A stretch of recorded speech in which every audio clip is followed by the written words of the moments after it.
বড় সুখবর, বিকেল ৩টায় পে স্কেল বেতন তালিকা নিয়ে সচিবালয়ে জরুরি সংবাদ সম্মেলনে ডেকেছেন বেতন কমিটি প্রধান নাসিমুল গনি। নবম পে স্কেলের আজকের গুরুত্বপূর্ণ নিউজটি শেষ পর্যন্ত দেখুন এবং চ্যানেলটি সাবস্ক্রাইব করে রাখুন। নবম পে স্কেলের সকল নিউজ সবার আগে এই চ্যানেলে সবার আগে পাবেন। সরকারি চাকরিজীবীদের দীর্ঘ প্রতীক্ষার অবসান ঘটিয়ে অবশেষে চূড়ান্ত হলো নতুন পে স্কেলের বেতন তালিকা। আজ বিকেল ৩টায় সচিবালয়ে এক জরুরি সংবাদ সম্মেলনের ডাক দিয়েছেন বেতন কমিটির প্রধান নাসিমুল গনি। এই সংবাদ সম্মেলন থেকেই মূলত সরকারি চাকরিজীবীদের জন্য বর্তমান বাজার দর এবং মূল্যস্ফীতির সাথে সামঞ্জস্য রেখে এই নতুন বেতন কাঠামো তৈরি করা হয়েছে, যা প্রজাতন্ত্রের কর্মচারীদের জীবনযাত্রার মান উন্নয়নে এক যুগান্তকারী ভূমিকা রাখবে বলে মনে করছেন সংশ্লিষ্টরা। বিশাল এই সুখবরটি আনুষ্ঠানিকভাবে জানানো হলো। তো দীর্ঘদিনের জল্পনা-কল্পনার অবসান ঘটিয়ে আজকের এই ঘোষণার মাধ্যমে সরকারি অঙ্গনে কিন্তু পরিবেশ সৃষ্টি হতে যাচ্ছে সুখবর। তো সংবাদ সম্মেলনের আগে বিশ্বস্ত সূত্রে জানা গেছে যে বেতন কমিটির প্রধান নাসিমুল গনির নেতৃত্বে পে স্কেল ও নতুন বেতন তালিকা সম্পূর্ণরূপে চূড়ান্ত করা হয়েছে।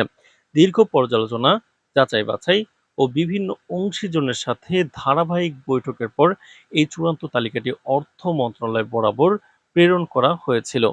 তো অত্যন্ত আনন্দের বিষয় হলো অর্থমন্ত্রী ইতিমধ্যেই এই নতুন বেতন তালিকায় নিজ হাতে স্বাক্ষর প্রদান করে এর চূড়ান্ত অনুমোদন দিয়েছেন। এর ফলে নতুন পে স্কেল বাস্তবায়নের পথে আর কোনো আইনি বা দাপ্তরিক বাধা রইল না। অর্থ মন্ত্রণালয়ের এই দ্রুত পদক্ষেপের ফলে সরকারি কর্মকর্তা কর্মচারীদের মাঝে ব্যাপক স্বস্তি নেমে এসেছে।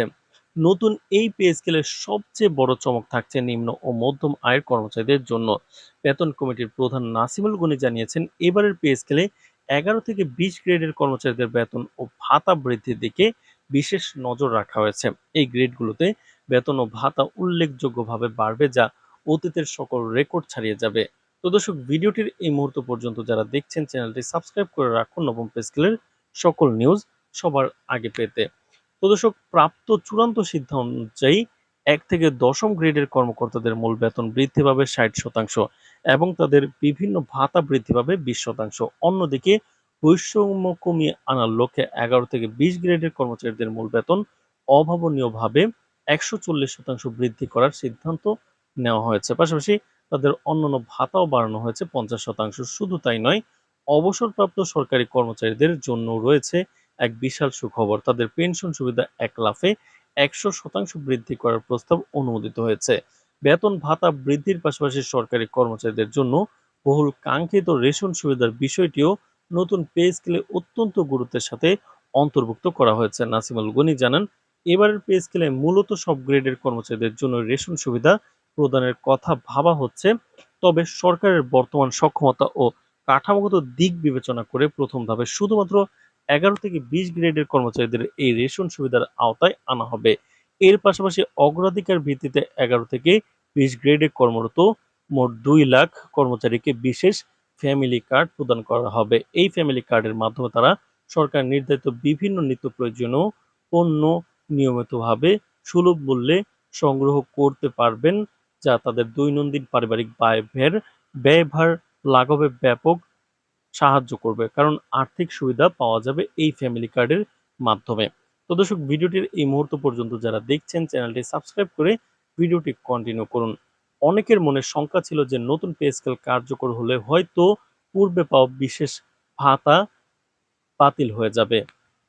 কিন্তু সেই সংখ্যা পুরোপুরি উড়িয়ে দিয়ে নাসিমুল গনি স্পষ্ট করেছেন যে নতুন পে স্কেল কার্যকর হলেও কর্মচারীদের প্রাপ্য কোনো বিশেষ সুবিধাই বন্ধ হচ্ছে না। যা বর্তমানে ১০ থেকে ১৫% পাচ্ছেন সেটা চালু থাকবে।